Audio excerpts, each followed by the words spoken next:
My brother Knights, on behalf of your Supreme Officers and Directors, I want to thank you for all your work during this fraternal year. Each of you has made a vital contribution to our parishes and our communities. Together, we have achieved new records of charitable giving, membership growth, and the protection of Catholic families through our insurance program. As Knights, we live a charity that evangelizes, and our most recent fraternal survey shows that. In 2015, Knights around the world gave $175 million and more than 73 million volunteer hours to charitable causes. We make a difference in the lives of millions around the world. We continue to reach out to eligible Catholic men to join us. We now have nearly 2 million members in over 15,000 councils.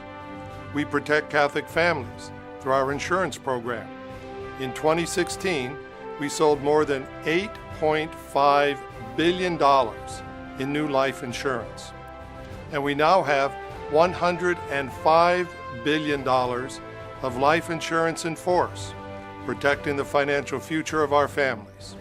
These numbers are impressive, and you have good reason to be proud. But these achievements now become the floor upon which we will build an even greater future. This is our challenge, and we will never settle for the status quo. Working together, we will see the Knights of Columbus grow to even greater heights. As leaders in the Knights of Columbus, each of us must work to see that this growth continues. But such growth does not happen automatically. It is the result of determined, consistent action. That is our mission, and that is our responsibility. We are going to change millions of lives for the better. Pope Francis tells Catholics to go to the peripheries and help those in need, but we have already been at those peripheries for decades. Today, Knights reach out to Africa to help AIDS orphans and widows. In the Philippines, we help families devastated by natural disasters. In Mexico and Haiti, we give wheelchairs to disabled children. In Iraq, we are saving Christian families targeted for genocide. And where our military put their lives at risk, we are there to support them. We know the peripheries because we are there at the peripheries. But we also know that there are real peripheries right next door. There are homeless and hungry people on our streets. There are poor children who need warm winter coats in our communities. We have much to be proud of, but there is still much to do. Saint Teresa of Avila once said, "Here on earth, God has no hands but ours." So I ask you, do we have enough hands in the Knights of Columbus? I urge you as strongly as I can, redouble your efforts in membership growth. You know this is not just about abstract numbers. It is about real people who are hurting and about the real help we can give them. During your meeting, I would ask you to take a few minutes to reflect on the great contributions to charity made by the men around you, and not just for this year, but for all the years they have been Brother Knights. Then I would ask you to think about those Brother Knights who recruited these men. What a tremendous contribution they made by their recruitment efforts. And remember this, that contribution will go on for years to come in the work of the men they recruited. This is what I am asking you and the Brother Knights of your council to do as well. When you recruit new members, you will help secure a bright future for the Knights of Columbus, and you will help hundreds and even thousands of people now and in the years to come. In the Middle East, we must continue to help our Christian brothers and sisters who have been targeted for death and extinction. We must not let the world's indifference produce a result that the savage violence of terrorists could not achieve. These Christians, many of whom still worship in the language of Jesus, are a precious patrimony of humanity and of our church. They have every right to live in their homeland, and we say Let them live. The Knights of Columbus will not abandon our brothers and sisters in their hour of need. I ask you most sincerely to make helping these Christians a priority of your council. When we think about going to the peripheries, we should not think only about geographic locations. We should look to men we may not have considered before. Young men out of school or the military, young husbands and fathers, men who have entered the church this Easter through RCIA, and men from different ethnic communities or recent immigrants. These men are the peripheries that we should reach out to for new members. And let's remember this: men join the Knights of Columbus by attraction. And the greatest attraction that we offer is membership in a brotherhood of Catholic men who, by their commitment to the principles of charity, unity, and fraternity, truly care about each other. For 135 years, the Knights of Columbus has stood as a Catholic brotherhood that transcends so many of the conflicts that divide our societies and our nations. We have stood the test of time, not only because of what we do, but because of who we are. There are few greater gifts we can give a Catholic man and his family than to offer him the benefits of membership in the Knights of Columbus. So I ask you again, recruit more new members and establish more new councils. But above all, be the Catholic brother knight that will attract many more men to our order, and strive to make every council a true community of brothers where the principles of charity, unity, and fraternity radiate out to our parishes and to our communities. Star councils lead the order in membership growth, insurance, and charitable efforts. They truly are the stars of the Knights of Columbus.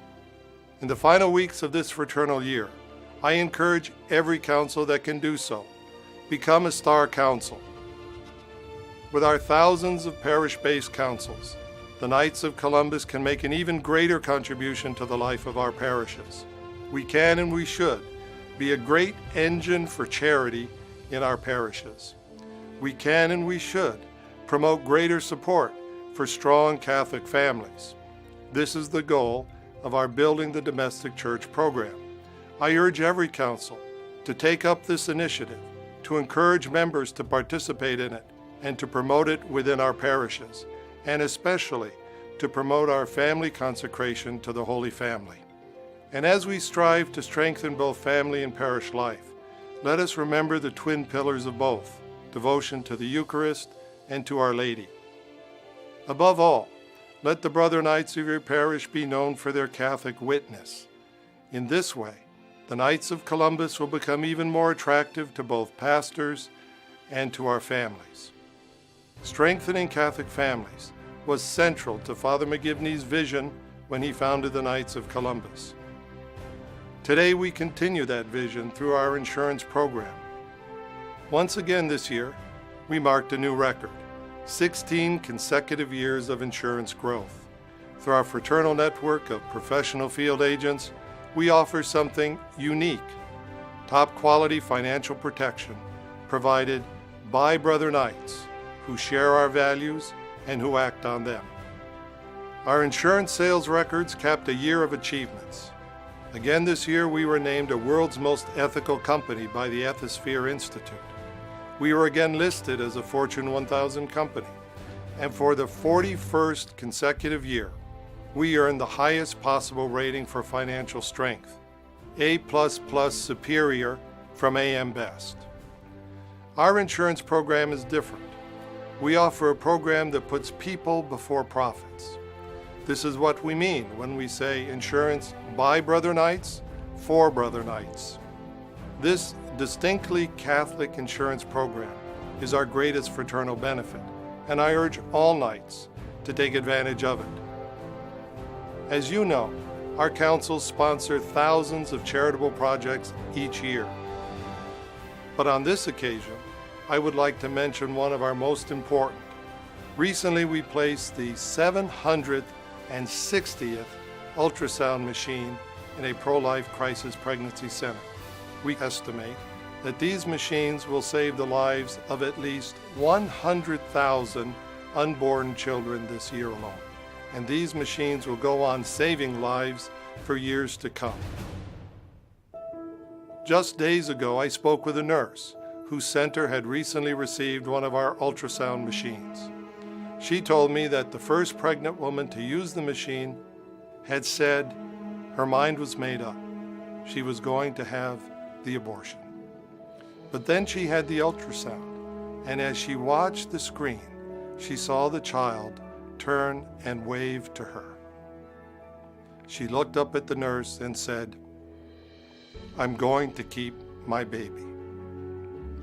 My brother knights, I pledge to you that as we continue to work to have judges, legislators, and laws that will protect the lives of unborn children, we will continue to find ways to help women make the right choice for life.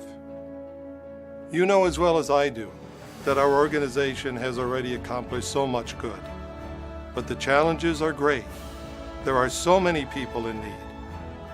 So let us resolve during these days of our state conventions that we will do more to meet those needs, that together we will grow the Knights of Columbus in new members, in charity, and in the financial protection we offer our families.